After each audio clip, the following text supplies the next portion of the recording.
Yeah, you know what time it is. It's time for the Geekenders podcast. MegaRan, Jesse and Dodger, what up? Let's go. Yo, it's the weekend. Yeah, it's time to geek out. Let it begin. Go on, stream and shout. It's Jesse and Dodger, so give them a follow and see what the Geekenders are all about. Yo, it's the weekend. Yeah, it's time to geek out. Let it begin. Go on, stream and shout.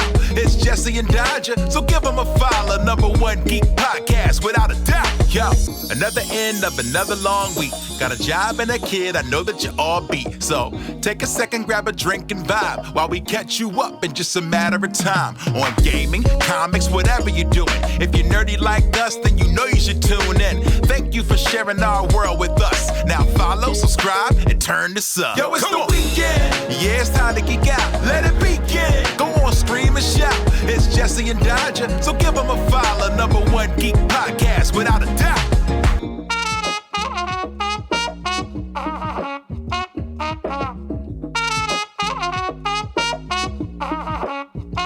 Hello, everyone, and welcome to Geekenders. It is July the 17th. I had to check. And today we've got a lovely, adorable boy Boon onto the show. Hello. Welcome, buddy. Hello. Oh, Hi. it points too. Look at his look. Oh he's no, so- it does. Look at this. Should I keep it like this the entire time? with the lashes. Should I keep it like this? Girl. You look fabulous. Thank you look great. Thank you. Mm. Yes, Well, very good. I shaved my beard for this, like, cause the tracking was so bad. I have like a big like gray splotch in the middle of my beard, or blonde splotch, and it kept thinking it was my mouth. And I got so pissed that like when you gave me the hour out, I was like, I'm just gonna shave this thing off. I'm just gonna shave the whole thing off so it can actually like read my mouth. You literally just did it. Yeah, no, I literally just did it, and then I quickly showered and then hopped on my computer, got everything working, and I'm like, oh crap. I just want to say for the record, the background image, the more I look at it, the darker it becomes. What do you I'm mean? not saying your natural Those predator are my friends. is rolling up in a pack of 3 and they're looking at you like, yum, yum. I'm not saying that I'm concerned for you because you seem to be delightful. I don't think they eat However- seals. I think they're cool. They only eat fish, dog. I don't. They're pretty Are you chill. sure? I've never seen them eat a single seal. Do you know that orcas have never been monitored to ever kill a man outside of captivity? Fun fact of the day. Right, but you're not a man. What? Are you sure about that? I'm pretty sure. Are you really sure about I'm that? pretty sure. You're kind of pissing me off. I'm pretty sure you should be a lot more worried about them than me. Is what I'm saying. Maybe I should burn your dick just like in Cyberpunk. Whoa. You know what? First off, how dare you? Second off, We're gonna do reload that. that save. Third off, saving my dick is the way to go. You can save your dick. All I know is that my chat's like, you got to bring up the fact that his dick got burnt in Cyberpunk. I'm like, that's what he's going to be remembered for? Like, is that what Well, first off, it wasn't burnt. It was an implant malfunction. Totally different thing. Okay. And second off, I don't know what occurred right now, but Dodger, your stream halfway through just started playing an ad for dog moms This is Okay. awesome. while I was trying to defend my dick. I was like, no, hold on. My penis is great. They And were it was like, dog moms. Everybody Yeah, loves I a gotta hear dog about mom. I'm that. like, what? What the hell? So it got me. Well, Dog moms. they were trying to save as many people as possible from your dick story. Yes, actually, I realize now that it is in fact not a dog mom commercial, but Progressive Insurance. So that's connected in some way. I'm sure it is. Progressive will insure that dong. Hmm. That's what they For your say. That's what dog. that's what Flo says. Yeah. Hmm. Absolutely. true. Well, aside from convincing yourself that you're totally fine, even with orcas behind you, how's life, man? How are you doing? You know, it's going pretty good, especially with streaming. It's so hard to always talk about this stuff because every time it's like, how are you doing? It's like, well, you know, I work. And then that's like really it. Like, I don't know how to like really present it any other fucking way other than like, you hit go Sure. live button, you go to bed, you wake up, you do it again and again. you know, for all eternity. But I'd say it's going pretty good, and it's only as good as the games you play sometimes too. And lately, it's been really good for that too, in that regard. I just played some bangers recently. Actually, I just got done playing a game last night. Ah, God, what was it called? Oh my God, I think it was called Wreck Runners, and it's like it's an actual good friend slop game. Like it's made by TF2 map makers, and these guys know ball. They know how to cook, and they literally like imagine if Lethal Company had a bit more direction, and there was set pieces, like the map was like pre-made, not like generated, and like everyone was a TF2 scout, but a little bit more gay. And I don't know, I don't even know how that's possible. I was gonna say I don't know how you could get gayer, but that's okay. I know, but like it's actually I highly recommend that everyone plays it. Like it's not just is it like Rec Room or Rec like Destroy? Oh, Rec like in like Destroy. So WREC. It has like instead of it being like, oh, it's like a roguelite, it's like kind of a game you play all the way through once.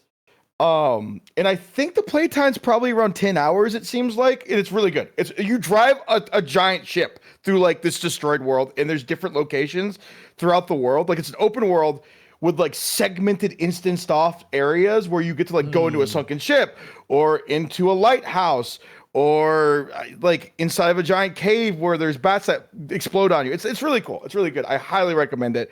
Like it's not just like a streamer catch-all game. It's literally like a game that is an actual game. Like I'm tired of people saying friend slop. It's time to just go back to the word co-op because this game was actually fucking solid. Like straight up. Okay. Is it sorry, did I miss this part? Like what's the setting? Space? It's water? It's like just a bunch of little water islands. Sorry, it's like you can fly, you can submerge. It's like a weird destroyed landscape, but it looks like a Team Fortress 2 map. I don't know how else to explain. The game is really it's different. It's different from any other game I've played like that before. And it's really focused around moving this vehicle around and having hordes attacking you as you're going along and going to these locations and getting items out of buildings. It's really good. It's really, really good. Okay. You have to play it. Highly recommend. Okay. What else? You said you played a bunch of stuff. Oh, yeah. I also played. Sorry, I'm not a podcaster. He's clapping. Well, but your hands were like down. So is that your butt cheeks? No, I can clap. See, hold on. Right, but we heard the noise, and your hands were on that keyboard. That probably sounds a lot different, actually. But off stream, there is a game I did in fact play. No, that's really good. But the problem is, it's a visual novel. And I can't really go into the specificities of it without kind of spoiling it, but I'm just going to throw it out into the world. It's a game that's free on Steam, and it's called Z.A.T.O. I Love Everything in the World and Everything in It. It's like an amazing visual novel. It's about a 5-hour visual novel from front to back. I love everything in the world and everything in it. Z.A.T.O. God, hold on. Give me a second. I'm so bad with names. Hopefully someone in chat corrects me. I love the world and everything in it. Thank you. Z.A.T.O. It's really it will ruin your day but make your week. I'd like to put like that. It's really kind of heart-wrenching. Like it's like devastating while you're playing it, but then like devastating hope for in it. Okay. It's like you're gonna be in a car accident and go into a coma, but the coma's gonna be pretty good. Like that's the best way of me explaining it. Like I don't know how else to put it. Like that coma is gonna be pretty. It's gonna be pretty good. The music is really good. If you want like just chatting music for your streams, you gotta listen to the soundtrack for it. It is just it's a banger. The art's a banger. The setting's a banger. I wish I could say more about it, but I think everyone here should just play it and see how they feel about it. But like, I have to warn you, it's very Russian existentialism, which you play Pathologic. So I was gonna say, it's gonna be that all over again, but with school children. In there. Yeah, so it's gonna be. Actually, Pathologic has school children. It's Russian existentialism. There are a lot of children. It's a lot of children in that game. But yeah, that's been my slice of the month for games so far. And it's been really. I've been eating pretty good, honestly. You know? Wait, sorry, did you say how long is Zato? How long did it take you? For me, about 5 hours, 6 hours, but I have like severe dyslexia. So you could probably slice off 2 hours off of that. But it's really good. Really good. It's up there next to Valhalla for me if you've ever played that game before. Yeah. Okay, sure. Yeah, it's a pretty good VN. Very solid. But yeah, that's been my whole deal with games lately. It's been pretty good. What about you guys? What are you guys up to? What are you guys doing? Who are you? What are you doing here? I'm Dodger. And I'm I Jorfus. just finished a game. Jorfus Crux is my name. Jorfus. I I'm come so sorry. from the 23rd century. Yeah. Where the corporate wars are over. And surprisingly, Sears Roebuck won. No one was expecting that. Sears made a comeback.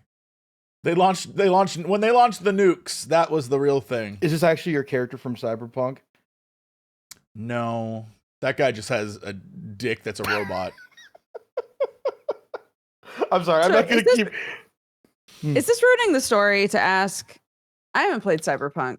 I don't know if it's plot pivotal about his dick being like exploded. It is most certainly not. Okay, great. I feel like this might be like a side thing that you just see. Is this like your dick's been popped off and replaced with robot parts, or like those robot parts to enhance your already existing Great dick? question. It's I acquired a Mr. Stud canonically. And what is a Mr. Stud? Great question. You tell me, internet. Just a wiki on it, guaranteed. Yeah. But literally it's just a malfunctioning the goof is that my input, I assume my significant other that I stick my robo-dong in, was like, we need to get you a cooler robo-dong. And I was like, all right, babe. And then we did, but it malfunctions, and I need you to get me to the Ripper Doc to fix my bootleg dick. And so... But Boon just let your dick along explode the way, instead. Along the way, either I explode because you take too damn long, or you get me there and I promise I'll call you back and then never do. Amazing. Yep. I need to play so there's no benefit for the player at all to help you.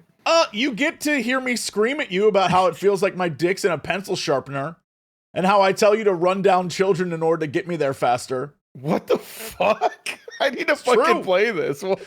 It's true. I'm like, run them over. Yeah. What a great take on corporate fascism, you know? Yep. If you want to experience me, and I quote, the guys in the booth while we were recording were like, wow, sounds like you kind of know what dick pain feels like. I'm like, my dude, every man on earth knows what dick pain feels like. True. You get hit once, and that sticks with you forever until you die. You're like, no, I remember. Actually, no, I remember. I've never had my dick hurt. Never? You've clearly never played 11th grade tennis. Well, a tennis ball I've had my balls hurt, 100 miles an hour hits you right in the dong. I don't. Well, does your dong get bruises? It's used often. Okay.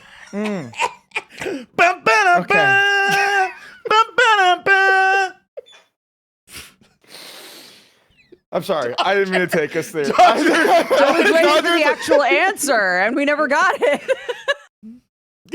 I can't answer these questions. Do penises get bruises? Yeah, do they get bruises? I would assume everything can get a bruise. I think you should try. Everything can get a bruise.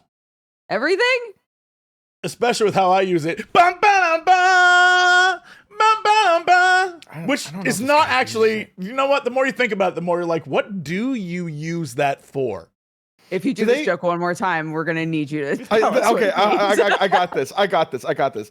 Did they give you like a prompt to go with for this like whole voice acting bit, or did they give you a script, or they're just like, hey, just? Oh no, there was a full on script. So the original process was they were like, hey, we have a bunch of side roles. We would love to have you do one, and I literally was like, give me the worst one. Not even joking. I was like, give me the one that no one else wants to do because it's so goofy. And they're like, got you. And so this is the one I did. I jumped on this grenade for all the other people out there. I was like, I'll do this. Good grenade to die. Yeah, I went into a recording studio, and they were like, okay, so here's what your character is. And I was like, uh-huh.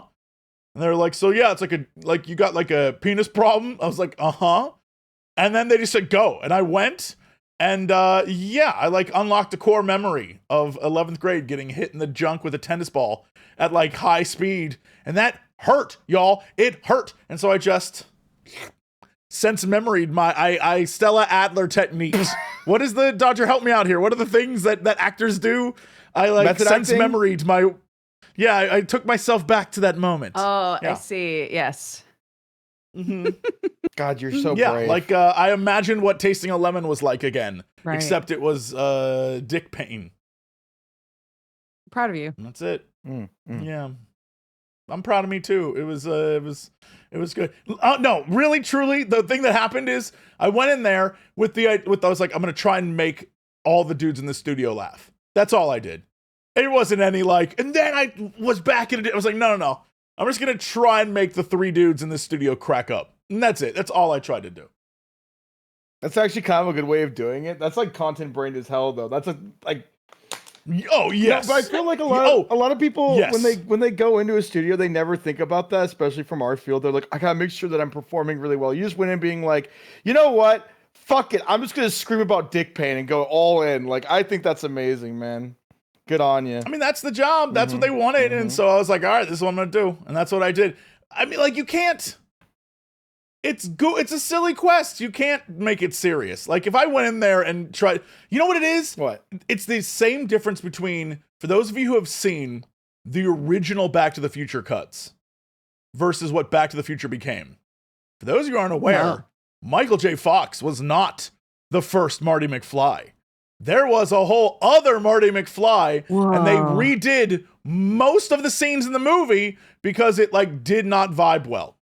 It was like a too serious Marty. Oh, crazy. I'm No, surprised like, they we gotta didn't get show Michael the J. Fox movie. in here because he's got nice goofball energy. And so like that's, I think, yeah, it was Eric Stoltz was the original. And he was just like, imagine a guy who's really serious about time travel versus Michael J. Fox, who was like, oh no, Doc, what are we gonna do? Right? That's the vibe. Yeah. And so, yeah, I could have gone in there and been like, my dick is on fire. Yeah. But instead, I just scream like an idiot and act stupid. So How do you there move on from that though? If you were the guy, You don't. no. If you were the guy who filmed an entire movie and then they were like, we got to do all this again. You don't. Like, You you just don't. And then that movie in all becomes cases, a critical you don't. success without you. Like, that has to suck. Everybody's like, That oh my has to God, this be- movie's so good. And you have to Like, you just can't even- look in you the can't mirror even- and realize they made the right call, getting rid of you. Like, you can't even look in the you can't look in the mirror. You can't go to a bar and be like, I could have been in that movie. And they're like, why weren't you? It's like, oh, because I fucking suck. Like, you can't. 'Cause I There's sucked nothing you can ass. do. Yep. Yeah, like, I mean, if you want to go down a rabbit hole of insanity when it comes to movies, go look up movies where they hired an actor, they shot a bunch of the movie, and then replaced them. Like, I genuinely, that sounds like a dark fear of mine. Didn't they if do I that, do like, in anything, Lord of the and they're Rings? like, Or is that- we'll replace you. Or is that like a casting recall? Yeah, Aragorn. Yeah, Yeah. there was another Aragorn. Really? Yeah, I don't know how much of the movie they filmed without him, Or or did if that I? was just like a quick cast switch. But like they had a whole guy they wanted to cast. I don't know the actor's name, and like he had front to back read the entire script, knew everything about the movie, and then they picked God, I'm so bad with actors' names. What's his name for Aragorn? Viggo Mortensen? Yeah. You go. And Yeah, he showed up on, like Like, they day off. literally, he had to learn his stuff when he flew out there. like as he was Like, I going, guess he had no sword fighting experience. They had to like train him while he was crazy stuff. Yeah. Also, apparently, oh my God. Sorry, I can't remember his name now. Agent Smith, the guy who Right. plays Agent Smith. He was not going to be elf guy. Boy, it's too early for me. It was gonna be. I think it was supposed to be Sam Neill originally. Was gonna be what? that. Oh, rest in peace, by the way. Yeah, Hugo Weaving. Thank you, Chet. Elrond. Yeah, apparently it was gonna be a different dude. It was going to be there was- Sam Neill?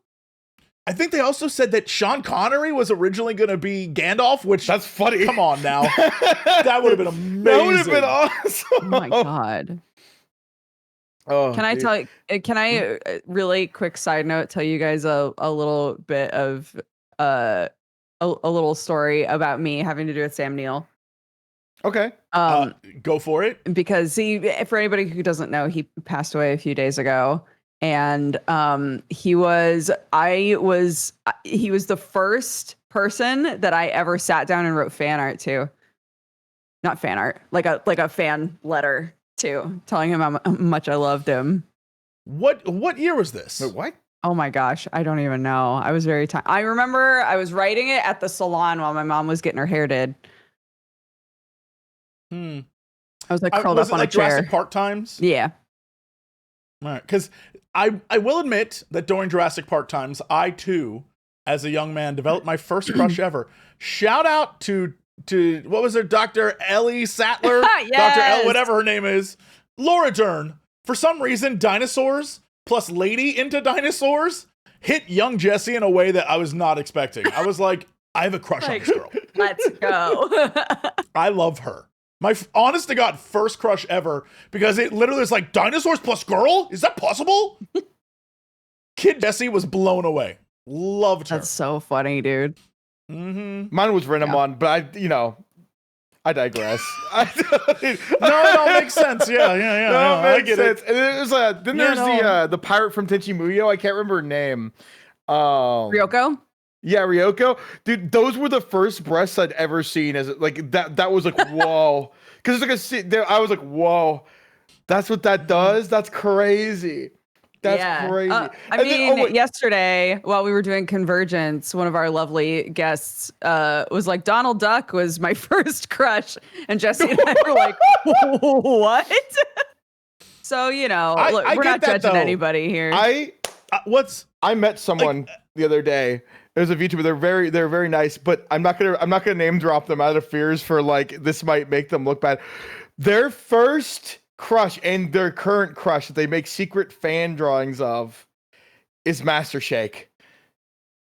Yo, I get that. It's a little public. It's an open secret, but I think that's the coolest fucking thing ever. From Hunger Teen Aquaforce, I think that's the coolest shit ever. Like Master Shake needs it because, as we know, Frylock rules and Meatwad gets the honeys. That's true. So Master Shake needs something. So good on Shake. I don't know, man. He's like the most problematic unemployed male I've ever seen. Like, I don't know if I would even take the bullet. That's probably why I wouldn't even take the bullet, man. Like, that's too much. It's so funny to me because part of me was hoping that Dodger, your Sam Neill like fandom, your love of Sam Neill started during Event Horizon. Because something about little kid you being like, "Dear Mr. Neill, you're so neat," and then it's just a picture of him with his eyes missing, and he's like cut up, and he's like, "I am evil." Like, you know what I mean? Yeah, that would have been crazy. Which, by the way, for those of you who've not seen Event Horizon, it might be the most legit. It's either the single best Eldritch horror movie or the single best 40K movie that's not a 40K movie. But either way, it's crazy. And if you know the background of that movie, apparently, so for those of you who don't know, imagine just like, hey, don't go through the warp is basically like the 40K version of this movie. Wait, is it called Horizon? So, is it just called Horizons? Event Horizon. Okay, I want to watch this. It's a classic horror movie. It's messed up. But they were trying to make it more messed up. You know, it's one of those movies where the directors filmed a lot of stuff. And a lot of the crazy stuff plays in flashes. So there's like one of those, classic scenes of, we found a video of the last crew. And then they play it, and what you see is like the most messed up shit you've ever seen in your life. Well, apparently they filmed a lot more messed up stuff. And there's an interview that they did where one director was shooting a scene, but they kept hearing noises from the room next door, the studio next door. So they went over there to be like, guys, what are you filming? And it was like a blood orgy, but with like, crazy shit was being filmed. And they were like, I don't want to get into the details of what was happening in that room, but they were like, oh, okay, well, we'll be over here filming plot relevant stuff. And then they saw the footage and they were like, it's too messed up. We can't use this in the movie. Like, it's the ratings board will not allow, like, it's that kind of stuff where it's absolutely one of the, they were like, we filmed some of the grossest stuff ever because the idea was you were supposed to see flashes and not actually know what you were seeing, but you're seeing like little like what? Yeah. So it's supposed to make you Like be the like Saw, like where they don't really "Oh." show it, but they show it kind of type beat. Yes. Yeah. But in order to do that, they had to film the whole thing so they could get angles. And so just imagine a bunch of actors were paid to show up for a day, like have a wild like murder spree, everyone killing and banging scene, and then they're like, we actually didn't use any of that. That's crazy. Yeah. Mm-hmm. Another It's, time where you could point and be like, I was in that movie, but they didn't show it because it was just so insane. Didn't show it. Yeah, they did. Isn't Like, Yeah. uh, It is it's one of those movies where as an adult, it's still, you know, every once in a while I see a horror movie and you'll be like, well, that's gonna be in the brain forever. That's Event Horizon. Event Horizon's that movie where by the end you're like, well, okay, that's gonna scar me for life. I Yeah. kind of Yeah. I kind of have a question for both of you. How do you feel about modern day horror movies as compared to like the 2010s backwards? I'm not talking about like, God. slasher horror. I'm talking like between 2000 till what is now like the what's the production company A21?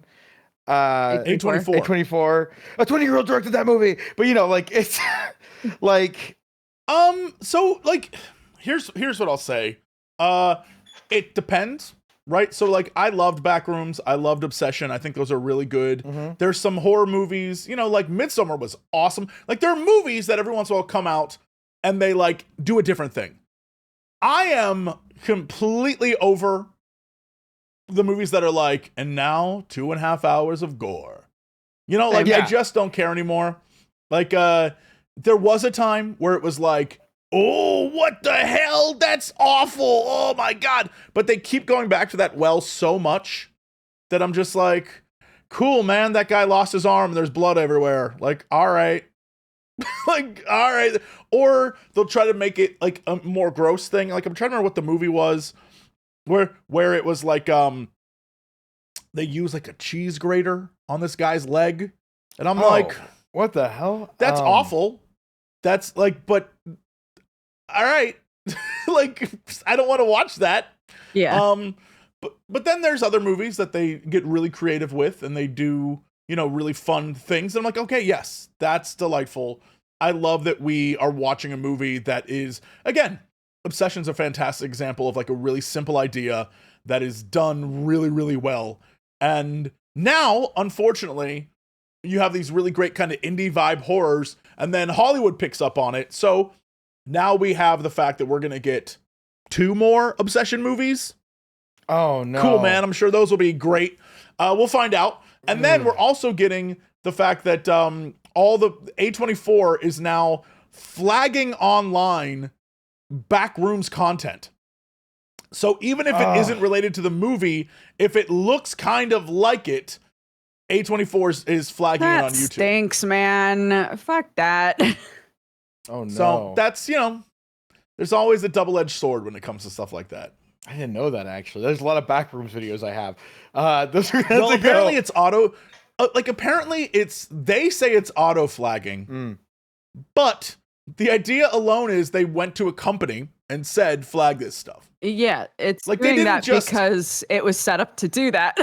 Yeah, there is no just like, well, it auto did it. We had nothing to... No, you clearly told someone, look for copyrighted stuff. Do it. And they sent an algorithm to do it. And this is what happens. But they had to... Like, right now, I could go online and set up things to find people who re-upload our stuff. Like, there's people who upload Dodger and I all the time. I don't. I have a thing on my back end of YouTube that literally shows me every video that uses anything I've ever done. Oh, really?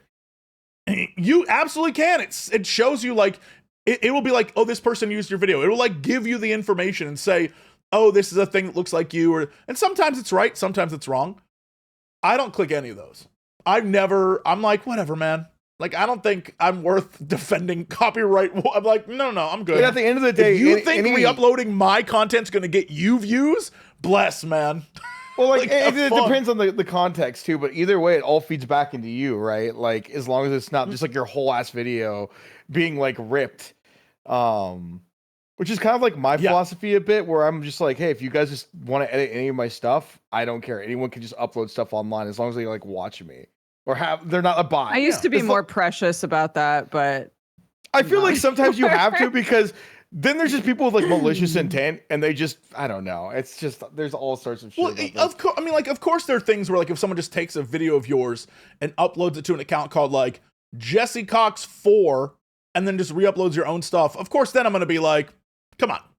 No, yeah, that's what you get. But if you're gonna like make clips or throw me in, like, you know, there was an HBO show about Florida Man, and they just straight up used an episode of Cox and Crendor where we talk about a Florida Man thing. They used an animated bit in that show, and rather than be like, you didn't ask for it, you just took it, all my stuff says as featured on HBO now. I'm no fool. That's crazy. I'm not gonna be like, you just took our thing. I'm like, no. Jesse Cox as featured on HBO. Yeah. Make it work for you, I guess. I'm no fool. It happened. It's there. You can watch it.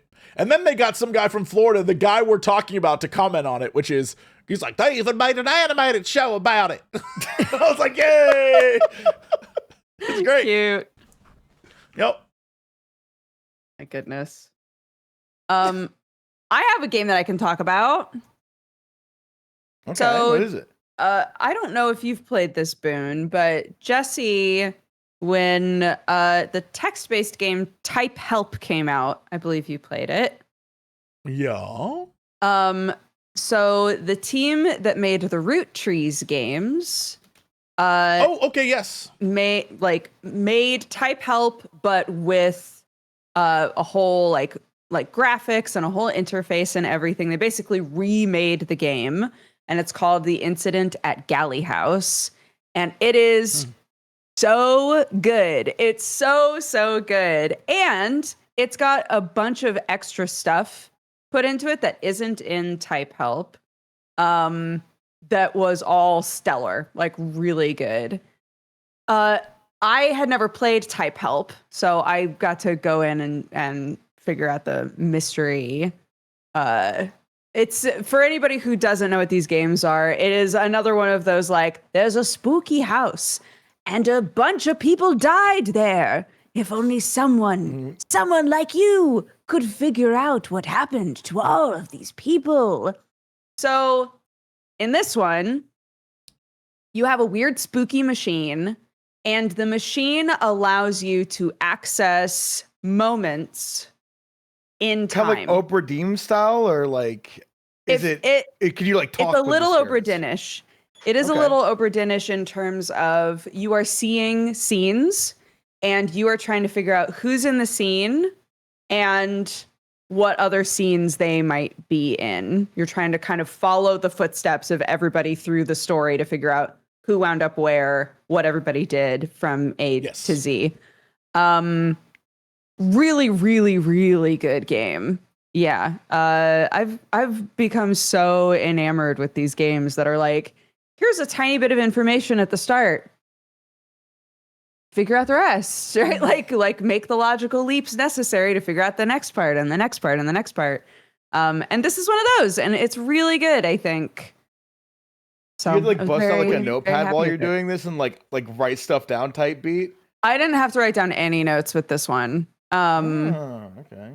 They have pretty good visual cues for it. So you have like a working timeline, and if there's a scene that you've gotten that has more information in it. So if you've watched a scene and you haven't figured out everything that scene had to give you, like all of the information that it really had like buried in it, it'll have a little indicator that's like, come back and watch this again, or look, read through it, make sure you got everything, sort of a thing. So yeah, I only got stuck really at like the very, very end. I was just staring at it like, what is this last thing I'm supposed to do? But the rest of it flowed really nicely, I think. It did a good job of giving you a lot of information, and I got all of the achievements. So feel pretty good about that. Bless. Yeah. It's fantastic. I'm Definitely looking play at that. it right now. It actually looks kind of baller, like the art too. It's sick. It's so cool. Super sick. It also is like built out like a crime scene too. Like there's like silhouettes with like numbers on them and stuff. This is sick. I'm actually gonna play this. You should. I'm adding it to the good old wish list. Yeah. So that's what I've been playing this week. Because the other days my brother showed up unexpectedly. I got a call from my brother my brother's a musician, for anybody who doesn't know that. I got a call from my brother being like, "Hey, I'm in London. I'm doing a show. Can I come see you?" So I took a couple days off. And as we know from experience, your brother is popular in the UK. He is. Yeah. His music plays in the middle of restaurants and bars and stuff all the time. I still think about that. I think about you and I being like, "Oh." Jesse and I were hanging out in London and we were grabbing a beer and music started playing in the bar and I was like, "That's my brother." That's awesome. I thought you were joking. They're sick, yeah. I genuinely thought you were just messing with me. And it was him. It was your brother. It was crazy. I know, he's great. Jared Lawson, check him out on Bandcamp. Yep. That's the best one for musicians if you want to support. He's got like a little funk. Y'all got me googling. He just put out a new album and it's really good. Go check him out. Shout out to Jared. My sweet brother. Can I talk to y'all about a game that is coming out and I'm shocked that they let me play it? Wow. Beast of Reincarnation. Okay. Is the new Game Freak game. Yes, that's right, the Pokemon people. It's the new Game Freak game where how do I even describe this? It's a action RPG set in like, I don't know. Oh, I've seen trailers thousands of years in the future. The world is blighted by like something that makes animals, both animals and plants. So you got like bears that have plants growing out of them and giant like Kieran looking dudes with like, you know, antlers, but also like weeds and stuff. Everything looks terrifying. Okay. And you play as this girl, Emma, who you're basically like a katana wielding badass. And then you have a dog, this dog named Koo, who hangs out with you. And it's like a fast-paced action slasher hacker game. It's fascinating. It's so essentially, if you've played any sort of Souls-like game, same vibe. So like it has the camps you can stop at and you can level up there and you can, you know, heal and rest and then it resets some things around you, know, like that vibe. But I got to sit down and play it and I was really excited because I was like, what is this game going to be? How's it going to work? I can tell you, I have answers. And if anyone has questions for me, I will try my hardest to answer. So strange to see Game Freak tackling something like this. Yes, because it is. You always forget in the dev process that like these developers are developers. They can go and make whatever they make. But like this, I'm looking at the trailer right now for it. It does not look like anything Game Freak has ever produced or made. Well, so this is, as far as I'm aware, this is a team they brought in to work on this. And I think the legend is, this is an apocryphal tale, but the legend is that if this team nails it with this kind of style moving forward will be the way they execute Pokemon games. Wait, really? Of like, oh, this is gonna be good then. Oh my god, Pokemon needs this so bad right now. Not like making it Souls-like, but you know, but like visually more pleasing. Because Pokemon's been kind of stale for the last like decade. So we'll see. We'll see what happens. But so basically, the game, what I played is literally the game. They were like, we have the build right here. Go nuts. You can play as long as you have time here. I was like, okay. Here's my problem. They should have just told me it was a demo because I was with a bunch of people. Oh, by the way, they said out the gate, there's story mode, normal mode, hard mode. Do not play on hard mode. And everyone was like, why? Why shouldn't we play on hard mode? And they were like, because it's hard. And so, of course, all these dudes in the room were like, challenge accepted. I was like, no, I'll play on normal. I know who I am. Normal's fine. That would be me too. So, the same. Yeah. But, so the game, it gives you like sort of an intro thing. It's one of those, you don't know what's going on. All of your powers are unlocked. Very like Mega Man-ish, where you have that intro and it's like, 15, 20 minutes. And it's kind of like an on-rails combat like tutorial thing. Then it spits you out in the main game. And it's like 5 years ago, whatever the hell it says. And you probably have a lot of questions from that intro of like what you just saw.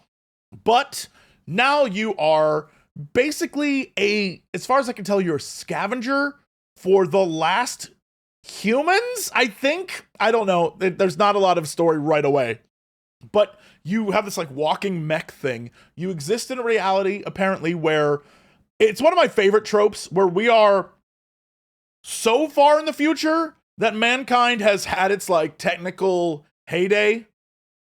But now we're so far past that it's like ruins and there's like giant robots littering the landscape, just like, and so you're spit out into kind of like this intro village area. Yeah. And it's like, hey, you need to find this thing. This is your mission. I'm like, okay. I didn't do any of that shit. I was like, what's that over there? And just started going. And then there was a giant robot and I was like, how do I get up there? And so you as a character, you have, your dodge, you have your blocks and parries, which actually I found parrying to be pretty easy in this. So I was really excited about that.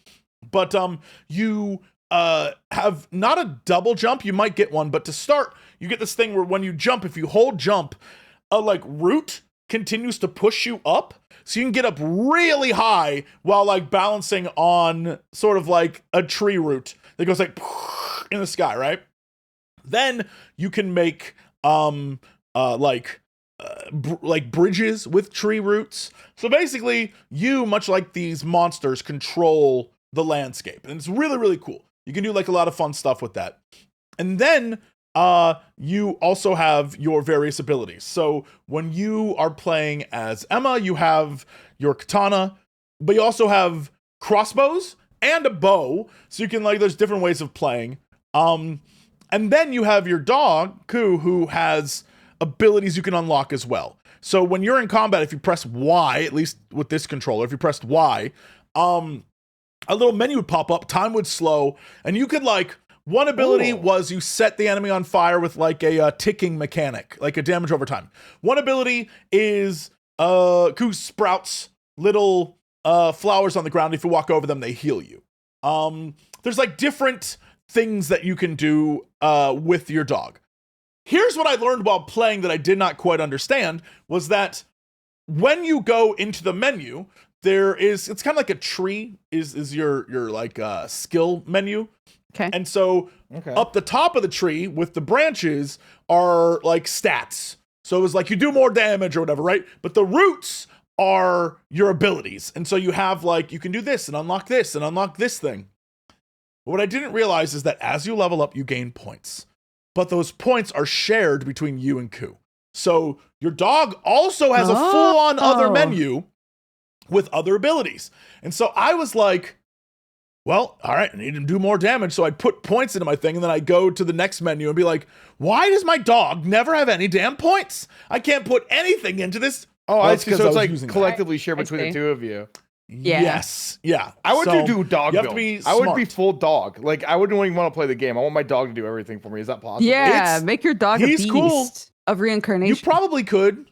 I mean, considering you can parry everything, and so mechanically, there's a lot of reactionary combos. So there's it tries to tell you things in the intro, but the intro is so quick that I was like, what? What do you mean? What? Huh? So it's one of those things I had to learn over time while playing. I'm sure I was allowed to record some video footage, and hopefully we're playing it right now. But this is for the VOD watchers. But one of the things that was interesting is that if you parry, there's an immediate attack mechanic afterwards. So if you parry a thing, you can hit them back. Or if you attack before they notice you, and you hit them with an attack, you can press X. So, mind you, X is different depending on which controller you're using. And so I had one controller in mind and was using a different controller, and I kept messing up this combo, and it was driving me crazy. Oh no. But if you attack fast enough and you press X, you can do like another cool move. Or if your dog hits them, can stun them, you can lunge in, do like an air attack, and then finish them in the air. The finishers look awesome. It's really cool, but it's no different than any other Souls-like game where you do X, you can unleash Y. You know what I mean? Like you can just make combos happen. And so it's like very fluent. Yeah, when I started playing, I was like, okay, I'm gonna play this like I would play the game. I watched people around me get so much further than me. So much further. But every dev that was there was like, you were the only person who went and saw that and went and did that and went and tried to do that, which I felt good about, but I also realized I did not experience most of what the game had to offer. Like I literally was like, okay, what is that over there? How do I get to that? And I ended up finding a secret boss that I fought. I went and was like, okay, how do I get to the top of that robot? So I had to go unlock an ability, which is a whole other thing I had to do, then get to the top of the robot, and on top of it was this special item that was like a robot head, and it's like, you can use that to sell back in town. I was like, oh, I bet that's good. But like most of the enemies you're fighting are either old robots that are like either have a shield or, you know, it reminds you of kind of like the normal walking dudes in these Souls-like games that are just like, I'm walking around, watch out for me. And then eventually you'll come across like, you know, like I said, either a deer that looks like it's made of leaves, or a bear that has like a flower growing out of its back, or you'll come across like some weird looking creatures, and you have to fight them, etc. But what's interesting is there's like, you know, like I was saying, you can create a branch that lets you go up. You can create a bridge that lets you go across. You can latch on to things. So there's a lot of vertical stuff happening in this game too. So getting on top of things is the whole point. And then you'll find like, oh, here's a weapon you need, or here's an upgrade you can have.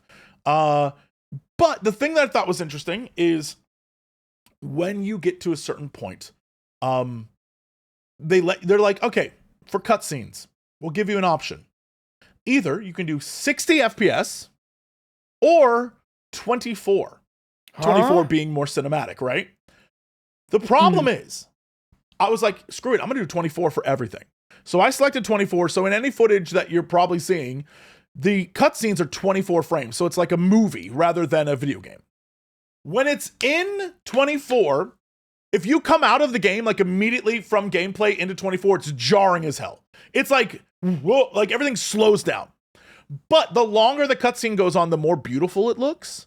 Like it looks, and there's one scene where there's this giant monster that's kind of peering over a log you're hiding under, very much like Frodo hiding from the ring wraiths, like that vibe entirely. And that scene, when you start it, it feels really jarring. But by the end, when she like steps out and gives the look, it's gorgeous. And I was like, okay, I know what they're going for here, and it looks great, but also most people aren't going to use it. In fact, they said I was the only person who recorded in 24. Interesting. So, you know, most people probably won't use it, but it's nice that it's there. It's interesting. It makes some of those scenes feel a little more cinematic. And then I got to fight one boss, and I didn't beat him because I ran out of time, but I was this close, y'all. I was literally. This is what blew my mind. I feel like they had to have been lying to me. They had to have. You go through this whole process where it's like this giant creature, and it's like you can't continue on till you kill this thing. Like, okay, so this giant monster is like, you know, it kind of looks like something from, like, I don't know, like an anime or some shit, like Princess Mononoke. It's awesome looking. It's really cool, and it's like, you know, lunging through the forest, and wherever it goes, trees sprout and then immediately die. And so you're not like, you're not just fighting like a boss in like an arena per se, like in most Souls game. It's like more dynamic. Well, so what ends up happening is you do technically fight it in an arena. So you follow this thing. Oh, so like more like Monster Hunter. I don't mean to compare it to other games so much, but like it's still Souls-like. They just go out of their way to be like, you're tracking this thing, but you're not Monster Huntering it.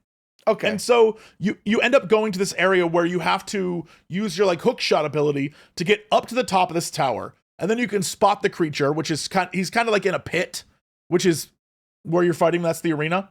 And so you end up going to the top of this tower, and then the creature's walking below you. My initial, and I feel like this is anyone who played, like, just visualize this for me. Okay. Visualizing. There's a giant monster walking beneath you. Is he hot? Right? It's no, he's not hot. important. He's terrifying. Okay, but is it like terrifying hot? Okay. Like I'm thinking about a it. little bit, sure, yeah, like beautiful and terrifying. So Okay. he's stumbling around down below you. You are way above him. How many muscles? Now, you have played Souls-like games before. When you see this creature walking below you, what is your first thing that you're going to do? I want Jump to on fuck that him. man. Well, all right, jump on that man is both of your answers, clearly. So, when Different intent, maybe. Maybe. Same results. But everyone agrees jump attack. You jump down, you lunge on him, and that's exactly what I did. And it took off 30% of his life. It was awesome. I felt, and then he I stumbled thought you were back. going to say that you jumped on him and it did nothing. No. I jumped on him, took off 30% of his life. It was incredible. I was so pleased. I managed to get my crossbow and just start pounding this dude. And I was like, yes, I'm gonna win. I did not win. I was this close to beating him, but I didn't win. The thing that I learned afterwards is all that, y'all, I'm starting to question gaming. The devs, and this is why I say I feel like they lied, because this can't be real. They were like, you were the only person in the last few days to jump attack the boss. There's no way. And I was like, false. It literally, you stand on a platform and he walks below you. Are you telling me no one thought to jump on him? No. I was like, there's no way. I refuse to believe this. And if that's the case, They just wanted you to really feel like that girl, you know? I'm gonna be real. I have to believe that. The last time that, Otherwise, you have to think of it this way, Jesse.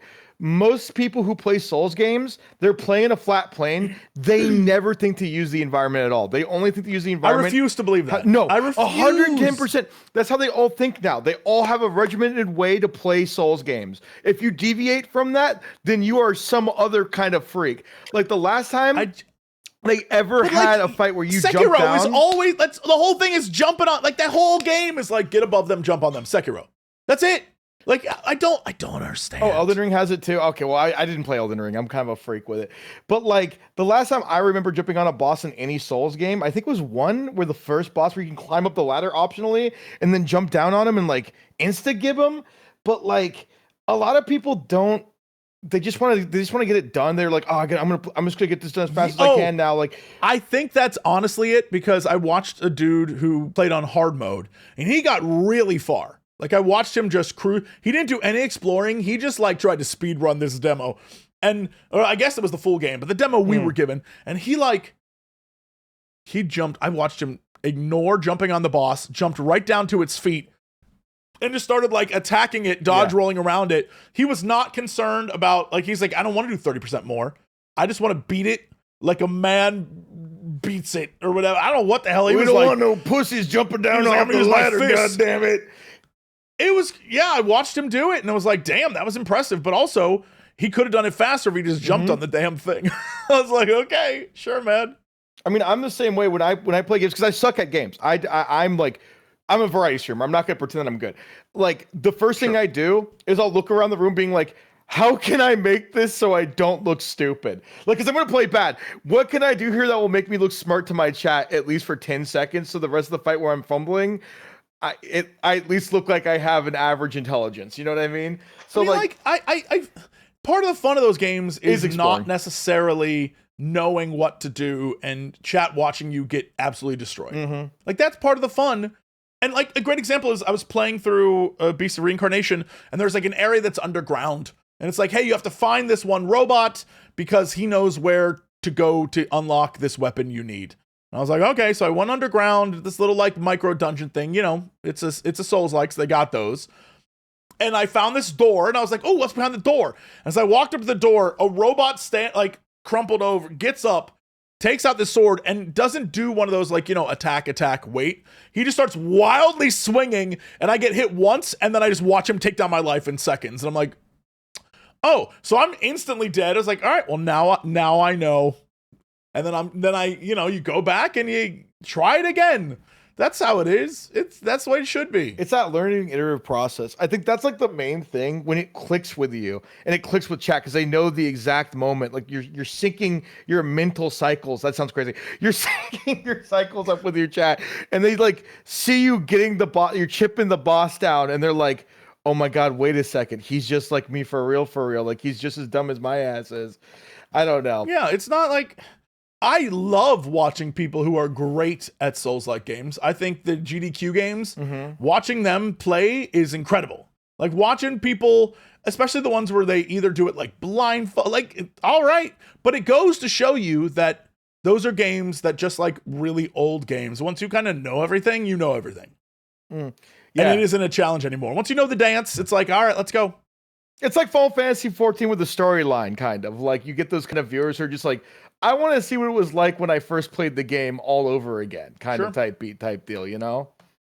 Yeah. Yeah, it's I don't know. It was very fun to play, and I'm excited to actually check it out.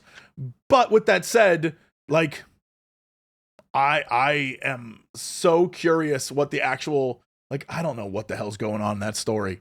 Like there's stuff happening where I was like, I don't know what this is. And yeah, that's what happens when you go explore and don't actually. The game is like, "Are you sure you want to go here?" I'm like, "Yeah." And then like a weird scene will play, and I'll be like, "What?" Yeah, well, screw it. So yeah, Beast of Reincarnation. It was a ton of fun.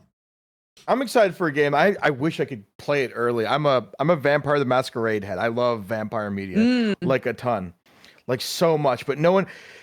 I feel like, and this is gonna sound crazy, I'm like the youngest Vampire the Masquerade fan because everyone else who likes it is like in their 40s or 50s and they all go to LARPs and like I'm just out. It is that game. Can you reveal that? Reveal what? Your age. Oh, sorry. I'm 33, which is like, I feel like that should be the age for Vampire the Masquerade. It's not. It's all like no one in tabletop really fucks with it. They usually fuck with like, Pathfinder, D&D, fantasy stuff, but no one really fucks with Age of Darkness stuff at all, or World of Darkness stuff. So, but yeah, there's a new game coming out for it called Vampire the Masquerade Eternal Whispers. And apparently, I could be wrong about this, it's being developed by some of the same devs that made Disco Elysium. And the game looks exactly like Disco Elysium. And plays exactly like Disco Elysium with like the mental moral dilemmas and stuff like that, but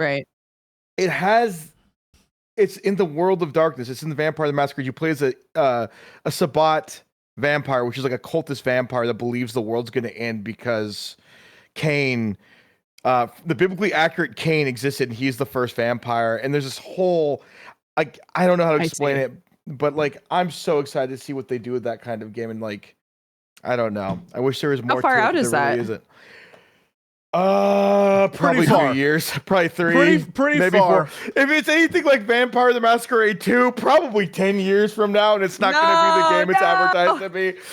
I'm just used to it. I'll take any vampire media I can get, man. I'm fucking starving out here, man. It's bad. It's so bad. I love that this game takes place in Montreal. Oh yeah. No, almost all the their vampire games, capital of the world. No, it does. Well, because every continent has a different faction kind of ruling over it. So if you go to America, it's like Camarilla ruled. So they're like the bureaucracy vampires that want to like make it so everyone knows vampires don't exist. But over in Europe, Sabbat kind of controls certain areas. And they're like, they don't give a shit who knows about vampires. They just want to feast and like harbinge the end of the world, or at least prevent it. And I don't know. I just fuck with that setting so hardcore because there's werewolves in it. There's mummies in it. There's fairies in it. It's like Buffy the Vampire Slayer if it wasn't written by a problematic director. It might be written by problematic people because it's such an old tabletop game, but you know what I'm saying. Like, I just fuck with it heavy. I hope that it does come out. What? Have you been in like a tabletop game for it? No, I've tried to convince like Joe and Brett and a bunch of other people like, hey, wouldn't it be cool? Just if every DM you know. Hey, buddy. Because everyone sees me as like the goofy, freaky guy, but like, I would lock in. I would lock in as a van. I would lock in. I would go so hard if someone actually did a World of Darkness, anything. Like, I would even play like a Mummy. I don't give a shit. Like, give me anything. I'm so hungry to play this game.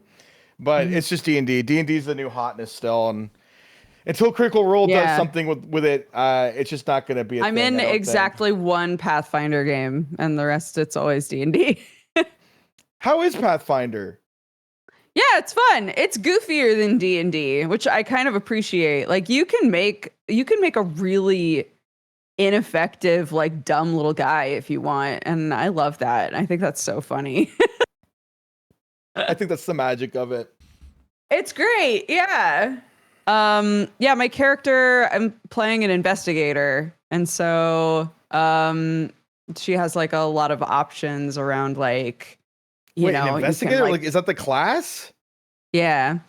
So she can press for information. She can notice like weird details when she enters rooms. There's like I think one of the really cool things about Pathfinder is there's so many feats in the game. Like just so many. So, and again, some of them are just bonkers. Is it more RP? So I'm sorry. I played 3.5 and I kind of stopped after that as a kid. Does it have like out of combat, like a lot of out of combat feats and like skills? Because if you're playing an investigator, I don't imagine you're like a combat oriented like character. I am not. Because that's what I'm about. No. I fuck with that so heavy. Yeah, I fuck with that heavy. The game we're doing, I think I've engaged in like one combat situation ever. It's all RP for the most part. Yeah, it's great. And everybody's been able to build out their characters to like really benefit whatever it is that they specifically want to be good at, you know, which is fun. It's really fun. I think the biggest things that have been hard to figure out is when you are in combat or when you have rolled initiative, you can do so much more in your turn than you can in D&D. You have like 3 actions that you can do.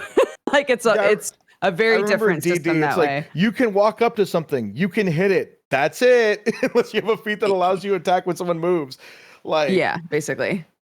So what does the investigator do? Like what do you do? Is there like feats for it, or is it just kind of like... the investigator can establish investigations. So I can say like these are the things. Go on. I know, it's crazy. I'm intrigued. So as we're playing, it's a time loop game. So, and there's like a whole mystery and everything. So I can have like set things that like things I'm looking for answers to, right? And so if I've said like, I want to figure out who this guy is, there's a guy we keep seeing and we never get to talk to him. One of my current investigations is who is that guy, right? Then any checks that I do, this is kind of like simplifying it, but basically any checks that I do to help that investigation will have some kind of benefit depending on what feats I've taken. So I might have better perception. I might be able to have an easier time pointing out deception if somebody's trying to lie to me about things, you know, things like that. So yeah, it is a lot of just utility. That's awesome. It's cool. It's fun. Because like I did do, when I was in the military, I was in a D&D campaign for 5.0 or 5e. And I remember it got to a point where it was like, just wake me up when I had to cast Fireball. Like it was always just combat. And I just, if I'm going to do something like that, I'm just going to play like, I don't know, maybe I'm in the wrong, but I just don't think that like combat's been a tabletop strong suit. It's always about like the role play aspect and the world aspect and even the NPCs and like just interacting with the world, not the, I'm going to spend 5 hours sitting a dragon, tell me if I leveled up. Like, I just can't, I just can't do that. I feel like, and I don't want to put all the pressure on DMs, but I feel like that is the DM's responsibility. Like, if your combat gets to the point where it's boring, that's because the person in charge has made it that way. Like, sadly, that's what it is. Like, a lot of the work DMs falls on you. Your players, you know, it's just like teaching a class.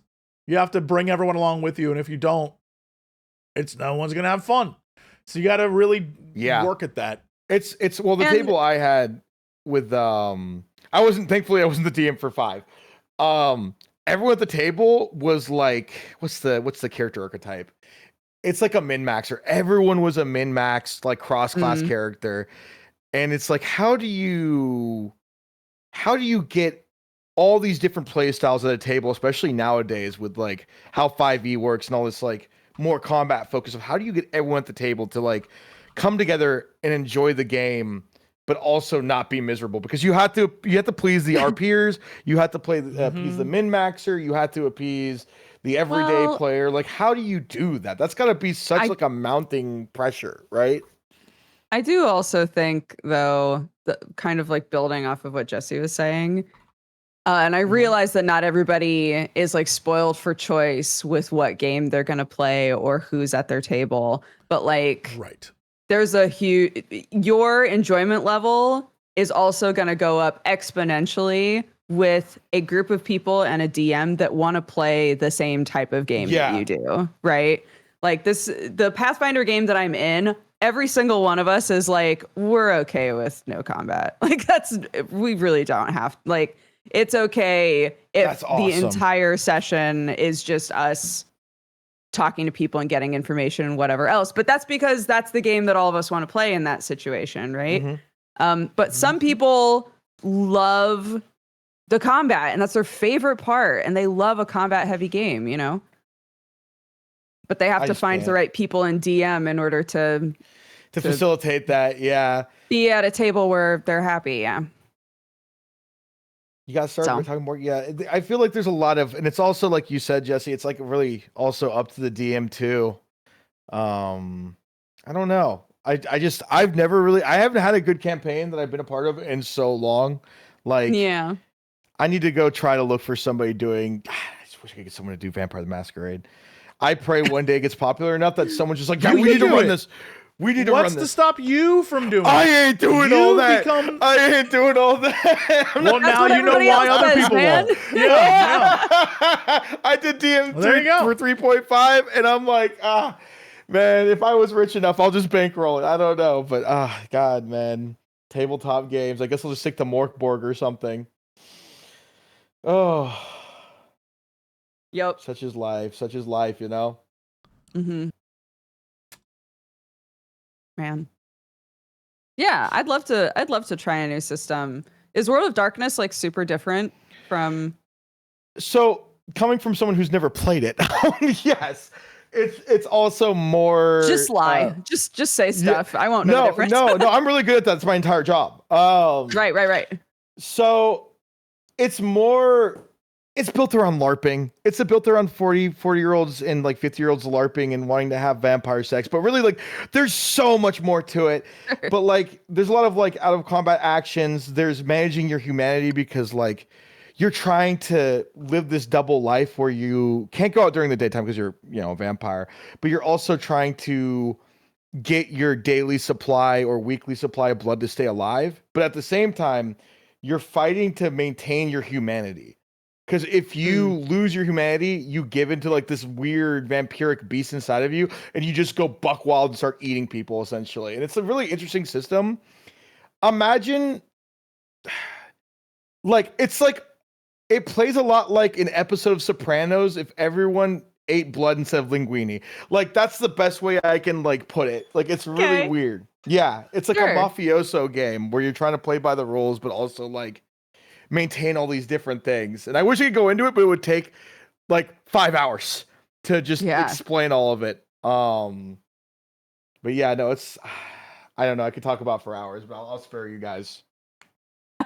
Off camera. Off camera. I could just do a VTM podcast if I fucking could, as someone who's never played a single game. But yeah, absolutely love it. I find that so intriguing and funny. It'd be like, I've never played it, but here's hours of my thoughts. Look, I'm getting the transmissions out there. Someone's got to know somebody. I'm going to get in on the ground floor of that when it happens. Right.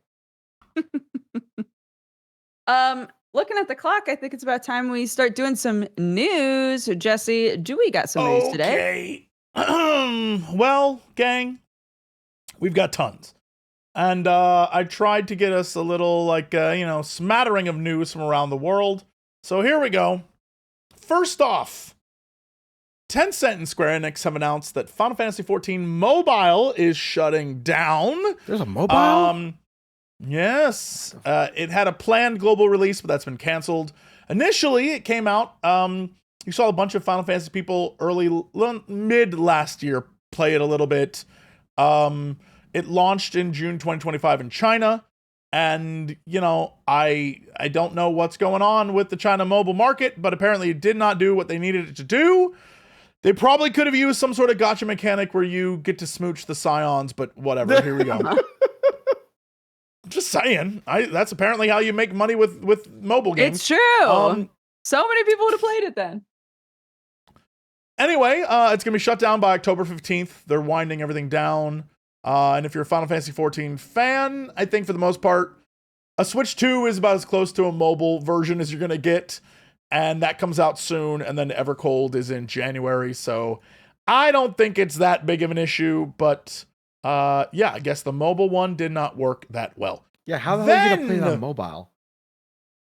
They had a whole thing. I mean, like imagine doing T on mobile, like on your like BlackBerry phone. That'd be crazy. I can't even imagine playing the game on controller, let alone a phone. Like that's just I mean, I just got into it. I just got past ARR, and oh my god, the game's actually finally starting to get good. Oh, yeah, that's how it works.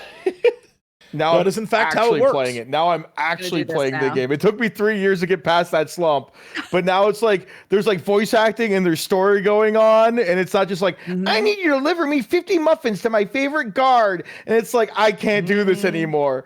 Like I did a quest. There's a quest in AR where you spend 5 to 6 hours of your life trying to make wine for this gang of like dudes who fought Ifrit or something. I'm aware. Oh no. I'm aware of that storyline. It's terrible. I was like, oh man, I can't wait to see what they tell me. And they're like, oh, we just want you to make us wine. And I'm like, what's the point of this? I just give me something. I was like, the story's so good. We promise you, just spend 500 hours.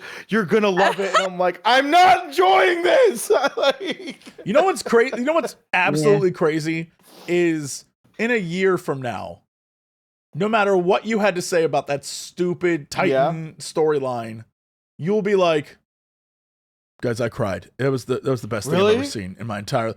Honest to God, it's one of the craziest things I've ever seen, where like anytime someone sits down to play and they're like, I couldn't get through a Realm Reborn. I don't know, man. I didn't like this. I'm like, yeah, sure. Like, I'm not even going to argue with you. Yes, I quit for 10 years almost. I got to level 40 and stopped playing until 2020. That's true. Wow. So like, you know, like I quit for years. So like, yeah, I will never fight anyone. But I do recognize that myself and many other people, the minute the game kicks off, you're like, yeah, no, it starts clicking. Oh, got me. Okay, all right. Like, you recognize it, you feel it in your soul. Like, well, this is my new favorite thing. And I don't know why. There's no explanation. It just happens. And I'm like, okay, cool. To the point where you then go out and commission and buy a statue of your character. Right there. I want one. Are you kidding me? Where'd you get? You link me that after this. Like that's crazy. That's how much I love this game. It's wild to me that I fell in love with it as much as I did, considering how much I hated it. I was like, this game, literally, a complaint you just made is one that I had when the game first came out, where I was like, they say I'm the warrior of light, but then they got me delivering lunches to dudes in a forest. Like, that's the stupidest thing. The juxtaposition of it's so fucking funny, but I think for me, it clicked. I think it's starting to click, and it really clicked. And I'm not going to spoil anything. But at the end of AR, a bunch of crazy shit happens, and that's I screamed, and I wasn't even streaming. I was in a Discord call with my friends, and I just started screaming what was going on, because I was like, what the fuck is happening? I was not expecting any of this to happen. And now I'm like, oh, it's got the Japanese storytelling psycho shit. So now I'm like really sold. I really hope that the Heaven Sword really hooks. You don't like the path you're about to go down. Here's what I'll say. Okay. The most recent expansion was what I would classify as a positive, upbeat expansion, and fans hated it. They want to be destroyed by these writers. The writers They want them to break them, clearly. What the and fuck? that is what will happen. You don't understand. These fans you need are about therapy. to get. What's wrong? They You get are like 200 hours you're of about to become depression? one of us. You're about to go down this path, and you will come out the other side. Worse. You'll be. No. I'm convinced by playing through Endwalker, I'm a better person. Wait, I know really? that sounds crazy, but I'm convinced I'm a better person because of it. Damn. Actual me that actually That's what I'm changes saying. you. That's gotta be fucking nuts. I think I got like therapy, dude. I think I got therapy. You got bimbo I think the brainwashed end- by FF14, dude. Get me in The on last, this. like, Get me the in on last this 4 shit, bro. hours- I'm ready. I'm telling you, the last 4 hours of Endwalker, I feel like were literal therapy for me. I was like gross crying. Oh, it was great. Anyway, that's Final Fantasy 14.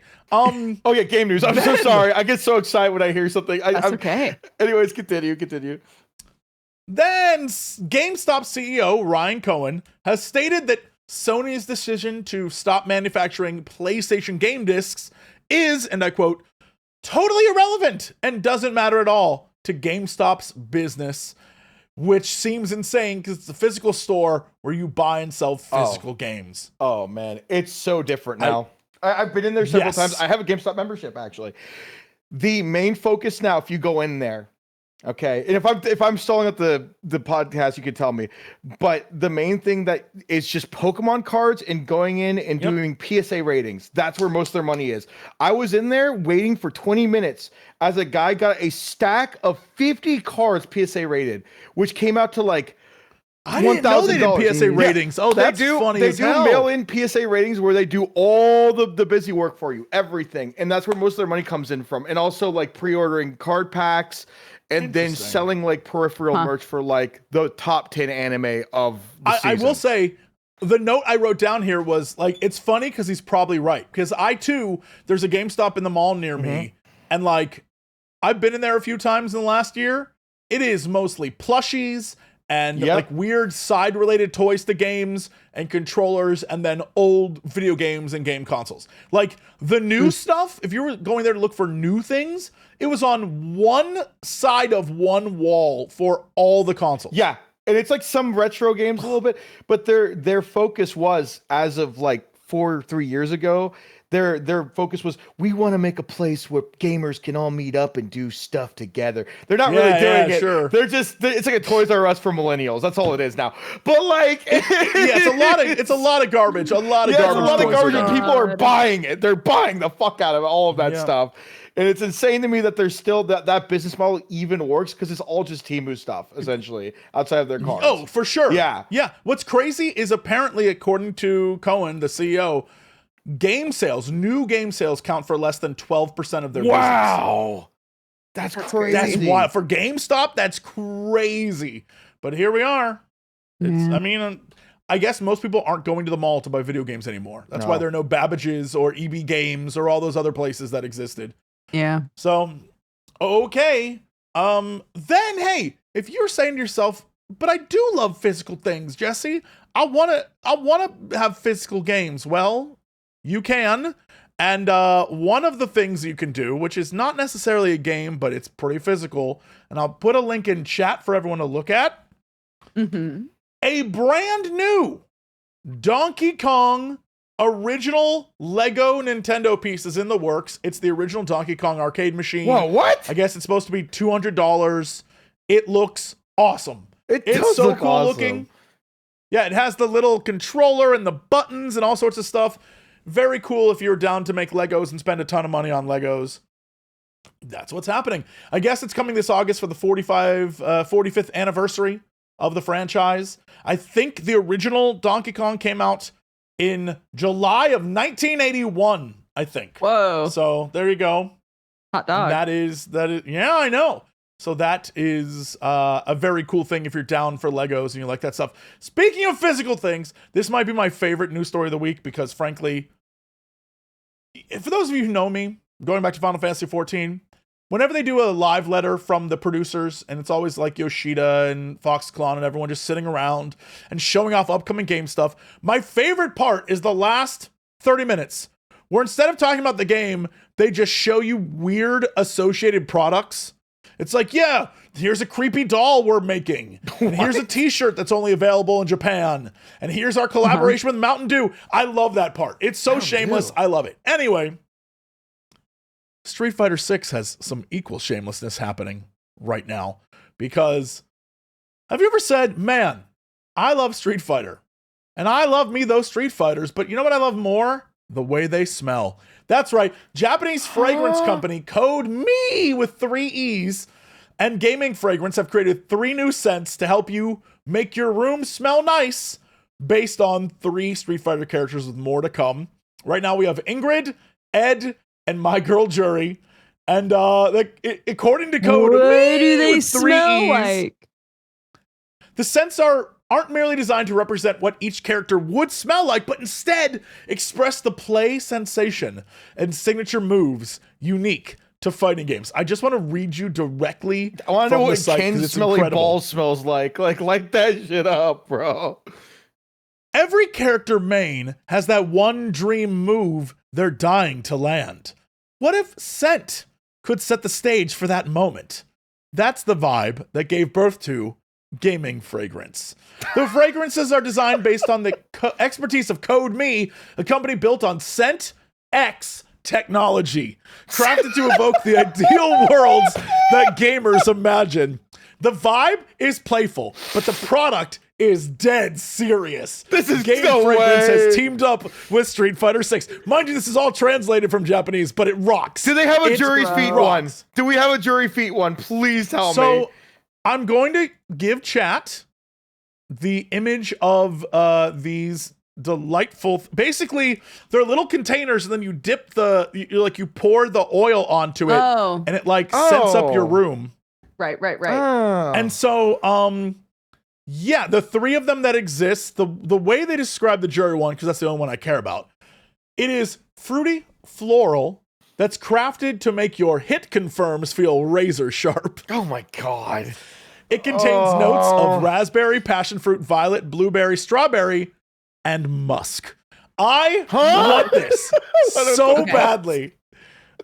Apparently, the problem is it's only in Japan, and it's $42, and I imagine the shipping would be atrocious. So there you go. However, if you're like, I don't like Street Fighter, Jesse, well, according to the article that was over on Video Game, where did I get this one from? Video Game Chronicle. According to them, if Street Fighter's not your thing, the Czech Republic fragrance company Kintsugi Perfumes released an official Kingdom Come Deliverance 2 scent. So if you're What the fuck? so you can wear that Well, around. it smell That's like an Henry. incredible poll. Yep. You can finally smell like wax and prunes, Henry. That's crazy. That is insane. I gotta get these are going my throat immediately. Love it. That's I awesome. love this. What Yes. does this smell like? What does Henry smell like? I assume What are the medieval notes? poverty. I don't know. It just smells like, I don't. wheat, barley, Yeah. and dirt. Straw, dirt, yeah. Honestly, it reminds me of when Witcher 3 came out and all these companies were making Yennefer fragrances. Because they literally described the way yen smells in elderberries and the stuff. game. So they were like, yeah, we're just going to make a ton of yen smells. So cool, man. I just think it's really funny that all of the comments, like the way they describe the Street Fighter 6 things. The Ingrid one is a scent crafted to enhance clarity and stock accumulation and release timing. Is this like Adderall? What do you Okay. mean? Oh, is this Adderall? Like Give me Adderall. Adderall. That's awesome. Give me some of that. I need it. The Ed scent is a scent crafted to let you throw out counter pokes without getting whiff punished. Was this tested in the I lab? love this. I love it. I love when companies are like, we get games. I love it. I want more of it, to be honest. Then some fun news, maybe. We'll see. One day this will be fun. Bethesda confirmed that Obsidian is working on a new Fallout game, and that remasters Fallout 3 and New Vegas are on the way. I assume all this is to capitalize off the popularity of the TV show, which is blowing up and is fantastic. It's really good. However, Big however. don't expect anything until after the release Maybe we'll get those remasters of 3 in New Vegas soon. But if you're looking for Fallout 5, it's not coming until Elder Scrolls 6 comes out. So Never expect your grandkids to love that game. Yeah, I was gonna say. Yeah. Because that's so Elder Scrolls, that's good luck, everyone. So that's a thing. Like And announced then, like 10 years ago, right? That's crazy. yes, I was there in the audience when they announced it. And it was just a scroll of just the desert. They're like, Elder Scrolls Yes. 6. Like, woo! Like, and then I nothing. vividly remember that being like, oh, and then yeah, nothing. Like, okay. They're like, actually, we're gonna then- a boring space game. I mean, Was it good? Oh, never mind. Continue. I'm sorry. no, it was good in that it was fine. Does that make sense? It was like, Yeah, it's like, but you know, we could have gotten a new Elder Scrolls game instead. Like, it was let's be nothing honest. more than a 7 out of 10. It'll never be more than a 7 out of 10. It is a 7. It's like, it is the most average game that ever averaged with a really cool concept executed. Not great. If you want to play it, skip all the side quests, just do the main story. You'll have fun. Okay. Lastly, in don't romance robot news, I guess we'll say is this. Fortnite will soon be rolling out. Brace yourself, because we talked about all the epic games people loving AI, so get ready. Oh no. Ready. Rolling out AI-generated voices in its non-playable characters. Epic Games announced that it will add consistent voices and personas to 36 Fortnite characters when they are used as NPCs, and more will come over time. It officially rolls out July 20th, and players who create islands in-game will be able to create AI-powered NPCs who can have real-time convos with players. Now, they've tried this in the past. One such case was they had Darth Vader. Oh. I guess James Earl Jones is like allowing, well, he's dead now, but allowed his voice to be used. Is he dead? I don't know. James Earl Jones? Yeah, right? I don't remember. Now Yeah, you're he making me passed second away. guess it. I'm getting Mandela affected right here. Okay, good. All right. I can't believe I just said good. Good. Oh, thank God he's dead. Oh my God. Anyway, essentially, he allowed his voice to be used for AI stuff, for I guess future Darth Vaders. And so they did that. They had a Darth Vader chatbot in the game. And hey, I don't want to spoil it for you, but most people tried to make him say really racist shit. And he sometimes did. That's true. And sometimes it worked. So I'm sure a bunch of really mature players are going to use these Fortnite 36 NPCs responsibly and not just create weird sex islands or whatever they intend to do. So good luck with that, kids. I'm sure that'll be fine. Then releases. Boy, oh boy, we have so many. Genuinely a ton. On July 20th, a mystery sci-fi visual novel that you two probably will love. Okay. I might love this. Called Advent Dawn releases, which basically you are in like a crazy ass underground cave system, and you have to figure out like the mystery of what's going on and probably which one of the people you're attracted to is actually the bad guy. That kind of thing. Looks really neat. Figured I'd give that one a shout out. That comes out the 20th. On the 21st, Dewdrop Dynasty, which is a retro-inspired Metroidvania where you play as a bee. Yeah. Okay. My phone does not understand. You play as a bee with a bee gun. bee? I don't understand either, phone. Tell me more. There's, various Metroidvania things like bosses and hidden things to discover and all sorts of cool stuff. Looks very, very cool. Then, also on the 21st, Fading Echo, which is a game where you are like trying to basically dodge toxic waste, explore, solve puzzles. You can turn into water. It's really cool. You've probably seen the image of this character. Samantha Bayart, one of our good friends, is in this. It's like a really cool, I don't know how to describe this game. I don't even know what you would call this. An action RPG, for sure. Give it a look. Very neat stuff. Then, a dark, I guess, card building roguelike RPG is coming. Yeah, It has which like one? an anime visual novel kind of twist. It's called Annihilated. Let me verify this is actually coming out. Nope, they changed the release date. So That'll never happen a lot. mind. That'll happen dude. The amount of times I'll be like, okay, what I'm going to stream today is going to come out in 3 hours. I'm going to go live an hour Nope. before, and then suddenly the game's like, actually, we're going to push it out for another 3 weeks. And I'm just just kidding. sitting here. I'm like sweating beads of sweat. I'm like, what am I going to stream? Overwatch, and then my viewership's dip. Like I get that though. Yeah. Anyways, continue. So then we have on the 23rd a ton of games coming out. 23rd apparently is that day. First off, we have Avatar Legends, the fighting game. If you wanted to be Toph Beifong, the one who invented metal bending, you can. Hell yes, I you do. can do that. and being a cop. If you want to be a Sorry. cop, That's true. And being a cop. Yeah. You can be Tom. And then having very problematic kids, you know, the whole thing. yeah.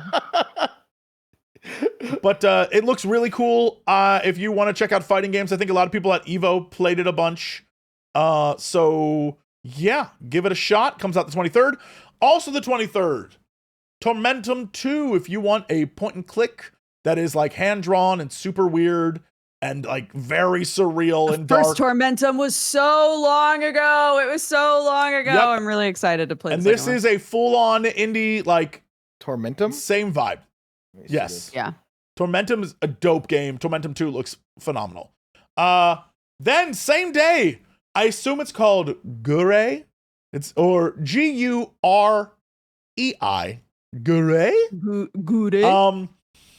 It's a hand-drawn action platformer where you basically are like a badass looking to take on very cool-looking Kami. The art looks awesome. It's really fun-looking art. But the thing that I think is interesting about it, it's, you know, basically just your action platformer stuff.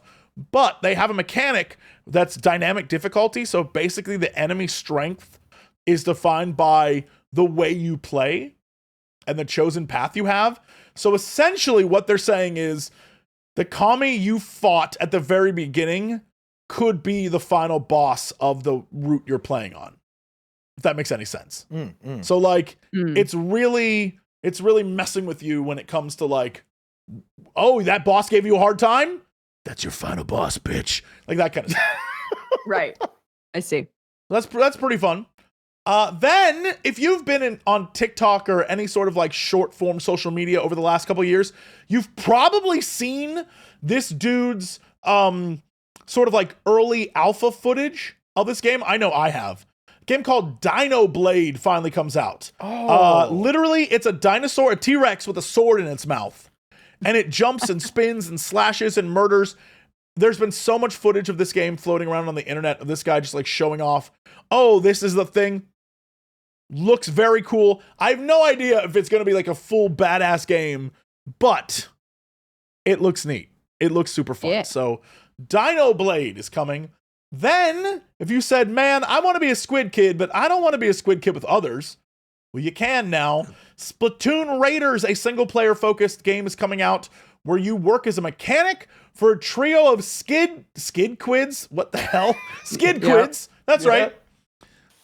Musicians. So there's 3 of these little cutie pies you're trying to work with, and so there you go. Then sounds so also, it does. We'll release Then on also, PC. I think it's just Nintendo, sadly. I think. And then finally, High Times, a dating donut sim is coming out. What is going? That's right.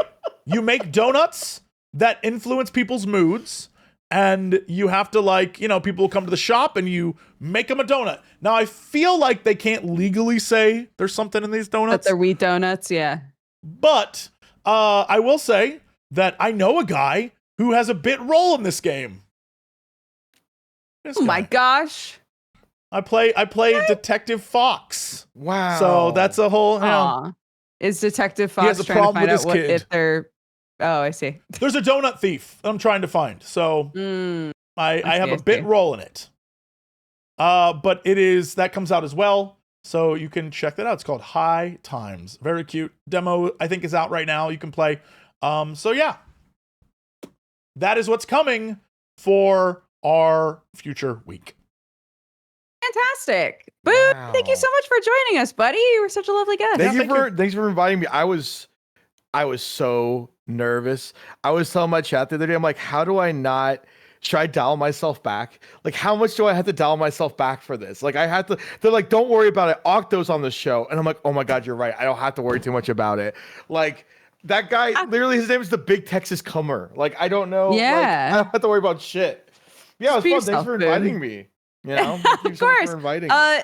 Tell everybody where they can find you and what you got going on this week. Hi, my name is Boon, and I play Eurojank games 5 days a week from at 7 p.m. PST from Wednesday to Sunday. And you can find me at boon.com/Twitch. And I've just posted in Dodgers chat. So you can just click there. You can find me at boontwitchtv.com or .tv or however the hell it works. But thank you guys so much. This is fantastic. I didn't actually feel nervous at all in the podcast. Well, maybe a little bit. Good. Maybe a lot. But oh, no, wait. Maybe Not at all? Maybe a lot. Maybe a lot. No, not at all. Not at all. This is a lot. Maybe I'm just like stressed out right now.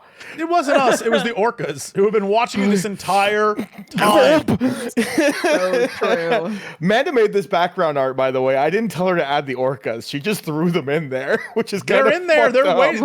They've been like popping their heads out like. When it was made, I didn't even think about it. Like, it didn't even occur to me that might be like kind of like problematic, honestly. Sinister. But, you know. Yeah. Only for you. Like, Well, the only problem is for you. Everybody else is having a great time. You're Yeah, the the only one who needs orcas to are be having a good nervous. time. Yeah, everyone's doing great. Yeah, look like a pizza roll to them or some shit. Mm-hmm. All right, But yeah, Jessup, delicious. what have you got going on this week? Well, first off, I just want to say I was unaware that someone in chat mentioned that also this week a game called Tears of Metal or Tears of Metal. I don't know. It literally is Scottish Dynasty Warriors. What? Yo. Wait, hold on. Let me look this up. Yo. You basically, it's a 4-player co-op thing you can do. You reclaim your island with a Scottish battalion, and then all the footage just looks like Dynasty Warriors. This is awesome. It's a Muso game. Oh my god. Or Musou game. Holy shit. I didn't know. This is why there's so many indie games. Literally, we were talking about today some indie games that I forgot we literally featured yesterday in Convergence. Like, I mean, there's a lot of indie games, and please, by all means, support them. That's cool as hell. Anyway, yeah, this I played will the demo say for this one. It's fun. I will say that for those of you who are big Control fans, Monday we're starting filming of our big project for the Remedyverse, so that'll be fun. The office is still around, but right now we have Wait, what is this whole Remedy? the back room is being filmed, is being set up to make a great thing. But also, too, if you like Control, I'm a if you big go Control to anyone fan. right now, if you are a Control fan and you like Twitch, and you go to any of the people playing Control that are on right now, and you gift one sub or sub yourself, it can't be like a Twitch Prime. I think it's just a sub. You can unlock the phone badge where you call the hotline, where you call the bosses, the board. That can be your new badge on Twitch. That's awesome. For but one sub. So if you see anyone playing Control, maybe I should just start do a Control stream and be like, give me your subs. Yeah. But yeah, you can do that right now. I heard it was through the end of today, but then I also saw online that it was through the 20-something. So I don't know which one of those is real, to be honest. I couldn't tell you. But yeah, you can unlock that for the price of one sub if you want to have a little red hotline there. But yeah, most of what's happening is I'm at home now, and we have to be fully moved out of the office by the end of the month. So it's mostly just me going back and forth between that and here. You don't want to know what my living room looks like. It is filled with boxes of stuff I have to go through. So Cheers. great. That's my plan. And I discovered what was wrong with my computer. Everyone was curious. I figured it out. The fan on the CPU occasionally just shuts off. Now here's the funny thing, when I run tests, it turns back on. So it That's actively annoying. is sabotaging me. And I only discovered it because I opened up my case and just let it sit there. And then when I came back from doing stuff, I noticed the fan because it has lights all the lights were off. It was like, huh? And then I ran a test and all the lights turned on. I was like, well, that's weird. And then I started playing the game and then it just turned off again. So I bought a new cooling system, and hopefully when it arrives, everything will be fine. I'll be able to stream again like an adult. Oh my God. You're going college style. Man, with there that you go. shit. Put a box fan up Fantastic. next to that. I'm not even joking. I literally have a fan blowing into it right now. That's awesome. Like, Whatever you it's got to like do. to College make it all work. over again. Yeah. So, Dodger, what are you up to? Well, is it called? Oh my gosh, Mermaid Mask. Is that what it's called? Mermaid Yes, Mask. yeah. Yeah, Mermaid Mask just came out. It's the third game in a series, and I've been very excited for it. The other games are fantastic. So I'm going to be starting that next week. And also, Mini Mushy, she's right there. We got 10 extra days added on. So you got 10 more days that you can get a little Mini Mushy if you like. She's very cute. She just needs a home desperately. Please save her. And otherwise, yeah, just kind of doing my thing. My kid's on summer break now, so sometimes shit gets weird, but we roll. We do our best. Hey, if you enjoyed Geekenders today and you'd like to watch more, you can find them all at youtube.com/JessieCox. We're also on all of the podcasting apps and sites. We would love your support wherever you would like to give it. But hey, have a fantastic weekend and week, and we will see you next Friday. Bye-bye. Bye. Yeah, you know what time it is. It's time for the Geekenders podcast. MegaRan, Jesse and Dodger, what up? Let's go. Yo, it's the weekend. Yeah, it's time to geek out. Let it begin. Go on, stream and shout. It's Jesse and Dodger, so give them a follow and see what the Geekenders are all about. Yo, it's the weekend. Yeah, it's time to geek out. Let it begin. Go on, stream and shout. It's Jesse and Dodger, so give them a follow. #1 geek podcast, without a doubt. Yo, another end of another long week. Got a job and a kid, I know that you all beat. So take a second, grab a drink and vibe while we catch you up in just a matter of time. On gaming, comics, whatever you're doing. If you're nerdy like us, then you know you should tune in. Thank you for sharing our world with us. Now follow, subscribe, and turn this up. Yo, it's the weekend. Yeah, it's time to geek out. Let it begin. Go on, scream and shout. It's Jesse and Dodger, so give them a follow. #1 geek podcast, without a doubt.